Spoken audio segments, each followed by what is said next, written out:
কোশ্চেনে দেওয়া আছে জাহিদ সাহেবের বেতন 10% কমানোর পর হ্রাসকৃত বেতনের 10% বাড়ানো হলে তার কতটুকু ক্ষতি হলো। তো আচ্ছা কোশ্চেন চলেন আমরা এটা সলভ করি। তো কোশ্চেনে আমরা ধরে নিব যে জাহিদ সাহেবের বেতন হচ্ছে 100 টাকা।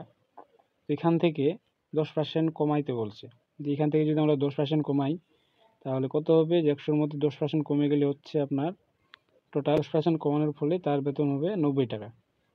তো এখন এই যে 90 টাকা এই বেতনটা, এটার উপরে যদি 10% বাড়ানো হয়, মানে এটাই তো হ্রাসকৃত বেতন, ঠিক না? এখন এটা হচ্ছে আপনার হ্রাসকৃত বেতন হচ্ছে বর্তমান 90 টাকা, এটার উপরে বাড়াবো আমরা 10%। তাহলে 90 এর আমরা 10% করব, তাহলে টোটাল হবে আপনার কত, এই যে 90 প্লাস 90 এর 10%, এটা ক্যালকুলেশন করলে আসতেছে আপনার 90 যোগ এই যে 90 এর 10% হবে 9, তাহলে সমান সমান আপনার 99 টাকা বা 99%। তো এই যে এখন এটা তাহলে ক্ষতিটা কত হইল, আগে ছিল আপনার 100 টাকা টোটাল, কিন্তু এখন আসছে আপনার 99, তাহলে আপনার ক্ষতি অবশ্যই দেখেন, তাহলে 100 মাইনাস 99 ইকুয়াল টু 1% ক্ষতি, ঠিক না? মানে 100 টাকা আপনার ক্ষতি হয়েছে 1 টাকা। এটা আপনার রিটেন অনুযায়ী এটা করতে পারেন, কিন্তু আপনি যদি এটা শর্ট ফর্মে করতে চান তাহলে সেটা আপনি এইভাবে করতে পারবেন, সেটা হচ্ছে এই সূত্রে দিয়ে যে a plus B plus A into B by হচ্ছে আপনার 100।